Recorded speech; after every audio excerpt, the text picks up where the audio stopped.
Halo semua, bagaimana kabar kalian? Langsung saja kita lanjutkan video alur cerita manhwa yang berjudul Tales Demon and God. Melanjutkan cerita sebelumnya, di mana Lu Piao, Gube, beserta perkumpulan iblis disergap oleh pasukan yang dibawa oleh Gu Heng. Setelah mengobrol sejenak, Gu Heng memerintahkan pasukannya untuk menyerang perkumpulan iblis. Pasukan Gu Heng bergegas maju, menyerang dengan kecepatan tinggi. Mengetahui itu, Gube menyuruh anggotanya segera berlari. Pertempuran pun terjadi. Para anggota perkumpulan iblis diserang habis-habisan. Jumlah pasukan yang dibawa Gu Heng sangatlah banyak dibandingkan dengan orang-orang di sisi perkumpulan iblis. Begitu juga dalam segi kekuatan. Heng Yan berkata, "Tuan Gu, Tuan Lu, kami akan mengawal kalian berdua demi keselamatan." Gube mengajak mereka semua menerobos barisan pasukan Gu Heng. Dia mengeluarkan kekuatannya untuk menyerang pasukan yang menghalanginya. Pasukan itu terkena serangan dari Gube. Gu Heng yang melihat itu berkata, "Mau kabur ya?" Gu Heng mengunci lokasi Gube dan berusaha mengejar Gube yang kabur. Dia mengeluarkan serangan untuk menghalanginya kabur. Telapak tangan besar muncul. Gu Heng berteriak, "Rasakan ini." Para anggota perkumpulan iblis berusaha menghalangi serangan tersebut. Mereka tidak membiarkan Gube terluka. Pada akhirnya, kedua orang yang menghalangi serangan Gu Heng terkena serangan telapak tangan itu. Di sisi lain, Lu Piao yang melihat hal itu cukup terkejut, karena dua orang ahli di alam Heavenly Star langsung terbunuh. Lu Piao berteriak dan memperingatkan Gube. Gu Heng yang mendengar itu berkata, "Awas," katanya. "Hahaha, aku ini sudah berada di puncak alam Heavenly Star. Matilah." Gube merasa kematian mulai menyelimutinya. Sosok tangan besar semakin membesar di matanya. Serangan itu semakin mendekat. Gube tidak bisa bergerak. Dia merasakan seluruh tubuhnya akan hancur berkeping-keping. Gube menutup matanya. Dia berkata, "Sialan, aku bakalan mati di tangan Gu Heng." Sesaat, sesuatu terjadi. Gube membuka matanya. Dia merasakan hajat pedang yang sebelumnya dia lihat pada kaligrafi Nili. Gube merasa kalau dia berada di kehampaan. Dia melihat hajat dao pedang yang sangat besar di depan matanya, kemudian mengamatinya. Sesaat, dia mengerti. Jadi begitu. Ternyata arti kata misterius itu, hajat pedang itu mulai runtuh dan bergabung. Gube mencoba menggapai hajat pedang itu. Hajat pedang itu kemudian berubah menjadi sebuah pedang. Gube pun mengerti. Dia membuat sebuah segel tangan dan membuat sebuah serangan. Pedang itu terus melesat maju di dalam kehampaan dan menembus kehampaan itu. Tiba-tiba kehampaan itu hancur. Pedang itu terus melesat maju ke arah Gu Heng. Gu Heng pun terkejut dan berusaha menghindarinya. Tapi pedang itu berhasil menggores pipinya. Gu Heng terkejut menoleh ke belakang. Dia tidak mengetahui benda apa yang barusan menyerangnya. Di sisi lain, Gube terbatuk dan mengeluarkan seteguk darah dari mulutnya. Tapi, bukannya kesakitan, Gube malah tertawa senang. Tawanya semakin keras. Hal itu membuat Gu Heng menjadi bingung. Gube berkata, "Terima kasih banyak, kakak senior tercinta Gu Heng. Padahal, kau mau membunuhku, tapi kau malah membuatku mendapat wawasan terhadap hajat pedang leluhur." Mendengar itu, Gu Heng terkejut. "Hajat pedang leluhur?" Gube kembali berkata, "Kau tidak menyangka hal itu, bukan? Selama aku punya itu, meskipun kultivasiku berada di alam Heavenly Pit, tapi kekuatanku suatu saat akan melampauimu. Kau pikir kau terus bisa menekanku?" Di sisi lain, Gu Heng sangat kesal. "Hajat pedang leluhur? Omong kosong. Yang kau lakukan itu cuma tipuan belaka. Kau masih lemah untuk bisa mengalahkanku." Di sisi lain, anggota dari perkumpulan iblis berkata, "Tuan Gube, pasukan kita tinggal 200 orang. Gube menoleh ke anggotanya yang berbicara itu. Di sisi lain, Gu Heng berkata, "Hahaha, kita lihat berapa banyak energi langit lagi yang bisa kau gunakan. Apakah kau bisa menggunakan hajat pedang seperti yang barusan?" Gu Heng membuat gerakan. Dia mengeluarkan serangannya. Beberapa petir putih keluar dari telapak tangannya. Aura langit dan bumi mulai diserap. Gu Heng bergumam, energi langitnya seharusnya sudah menipis. Tapi untuk jaga-jaga, aku harus menjaga jarak. Gu Heng mengarahkan serangannya ke Gube. Dia berkata, "Sekarang matilah." Kekuatan Gu Heng melaju dari telapak tangannya, diselimuti dengan petir. Serangan itu membentuk sebuah telapak tangan. Serangan tersebut mendekati Gube. Gube yang merasakan itu hanya terdiam. Dia tersenyum. Di sisi lain, Gu Heng terus memandangi Gube untuk memastikan serangannya berhasil. Sebelum serangan tersebut mengenai Gube, sebuah cahaya emas melesat dan menghalangi serangan Gu Heng. Serangan itu membuat Gu Heng terpental. Gu Heng berusaha menstabilkan dirinya. Dia mulai memperhatikan apa yang barusan terjadi. Serangan barusan terlalu mengejutkan. Tiba-tiba, Lee Xingyun sudah berada di samping Gube. Lee Xingyun menatap ke arah Gu Heng. Di sampingnya, Gube yang terdiam menatap Lee Xingyun. Di belakang Lee Xingyun, datanglah banyak anak buahnya. Perlahan-lahan, mereka mulai mendekat.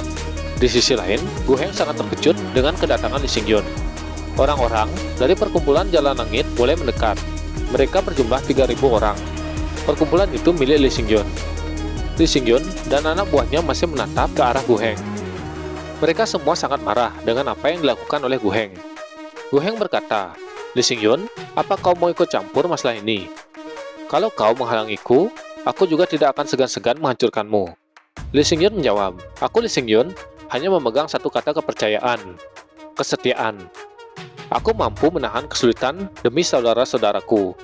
Mereka yang ingin melawan perkumpulan iblis, maka mereka juga akan melawan perkumpulan Jalan Langitku." Gu Heng mengembuskan nafas.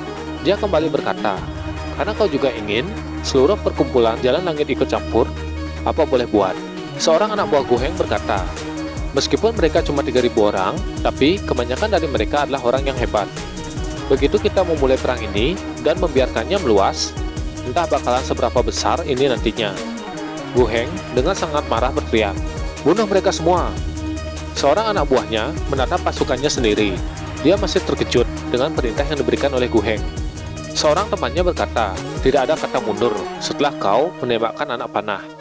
Kalau kita mundur seperti ini, reputasi kita akan menghilang begitu berita ini tersebar." Dia mengajak temannya untuk maju menyerang. Orang-orang melesat maju ke arah Lee Xingyun. Mereka memulai pertarungan. Banyak orang mencoba menyergap Lee Xingyun dari segala arah. Perang dengan perbedaan jumlah pasukan yang sangat besar sudah mulai. Banyak pasukan mulai berjatuhan. Satu demi satu orang mulai terluka.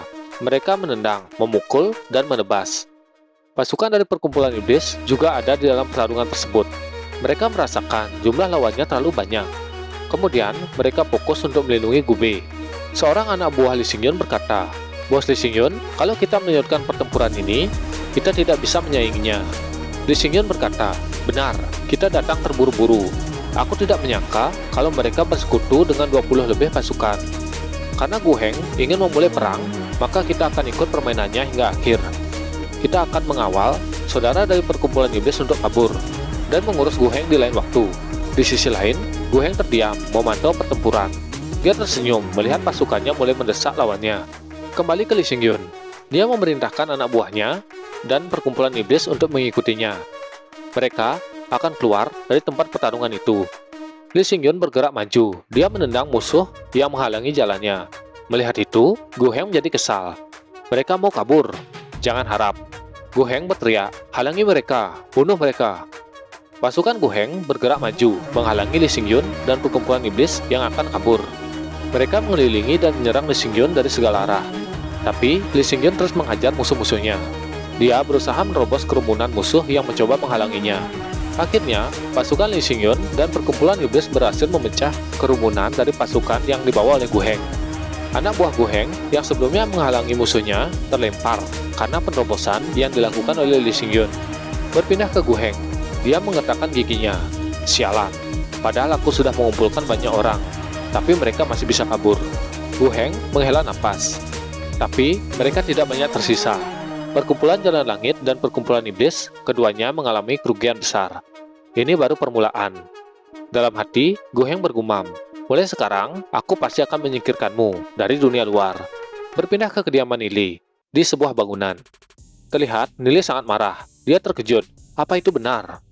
Di depan Nili, terlihat Lee Xingyun, Gube, Lu Piao, dan beberapa pasukan Lee Xingyun menatap ke arah Nili. Lu Piao berkata, "Aku sudah merangkum informasinya. Karena perkumpulan kita sempat disergap, dari 3.000 orang, hanya beberapa ratus orang yang bertahan. Perkumpulan Jalan Langit juga cukup banyak mengalami kerugian. Dari mereka, hampir 2.000 orang yang tewas." Gube berkata, "Padahal, saudara Xingyun tidak perlu datang. Gara-gara kami, perkumpulan Jalan Langit jadi mengalami kerugian besar." Lee Xingyun berkata, "Kau ini bicara apa? Kami tahu, kalau saudara kami mengalami kesulitan di dunia luar. Mana mungkin kami tinggal diam. Kami sudah mengalami banyak pertempuran di dunia luar. Kalau dibandingkan dengan kerugian di pertempuran ini, bukanlah apa-apa. Selain itu, Gu Heng juga mengalami kerugian. Paling tidak, kami membunuh 2.000 orang.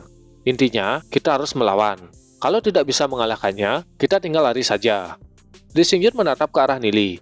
Dia berkata, "Oh iya, perkumpulan Bulan Darah Gu Heng sudah mengumpulkan puluhan fraksi untuk memulai perang dengan kalian. Saudara Nili, bagaimana rencanamu untuk mengurus mereka? Kalau kau memulai perang dengan mereka, aku bisa menghubungi beberapa saudara-saudaraku untuk mengurus perkumpulan Bulan Darah. Kita bisa mengumpulkan 8-9 orang." Gube dan Lu Piao masih menoleh ke sekeliling. Di sisi lain, Nili menundukkan wajahnya. Dia merenung, kemudian berkata, "Kami akan mengurus perkumpulan Bulan Darah Gu Heng sendirian. Tidak perlu sampai mengumpulkan fraksi lain. Tidak baik jika kita melibatkan lebih banyak orang dalam masalah kami. Tapi, aku masih membutuhkan bantuan saudara Li Xingyun. Apa saudara Li Xingyun bersedia?" Li Xingyun menjawab, "Mana mungkin aku tidak bersedia. Apapun yang saudara Nili katakan, aku selalu siap." Li Xingyun kembali menegaskan, "Nili, apa benar kau tidak membutuhkan bantuan pasukan lain?" Nili menjawab, "Untuk saat ini tidak perlu." Kemudian, Li Xingyun bertanya, "Apakah Nili memiliki rencana lain?" Nili berkata, "Apa saudara Li Xingyun tahu cara bertarung hooligan? Jika seluruh kelompok mengelilingi satu orang, bagaimana cara orang yang di tengah untuk menyerang balik?" Lu Piao berkata, "Jangan hiraukan yang lain, lalu hajar pemimpinnya sampai mati." Li Xingyun melihat Lu Piao. Dia berkata, "Jadi begitu." Lu Piao tersentak. "Benar juga. Kenapa kita repot-repot dengan fraksi lain? Kita bisa fokus dengan orang-orang dari perkumpulan Bulan Darah." Li Xingyun tersenyum. "Boleh juga metodenya. Setelah kita mengurus perkumpulan Bulan Darah, fraksi lain kemungkinan tidak berkutik. Selain itu, kalau mau main licik-licikan, bukankah saudara Nili bisa ambil akar dewanya?" Mendengar itu, Nili terkejut. Li Xingyun kembali berkata, "Kita akan ambil semua danau dewa milik perkumpulan Bulan Darah. Dan kita buat mereka semua sampai menangis darah." Gube berkata, "Mengambil akar dewanya tidak akan cukup. Lebih baik kita suap beberapa orang dalam untuk mengawasi Gu Heng dan membunuhnya jika ada kesempatan. Buat dia menjadi paranoid sampai dia takut keluar rumah." Mereka semua mengeluarkan ide licik mereka masing-masing dan tertawa senang. Bagaimana kelanjutan ceritanya? Jadi kita akan lanjutkan pada video selanjutnya. Jangan lupa like, komen, dan subscribe. Terima kasih.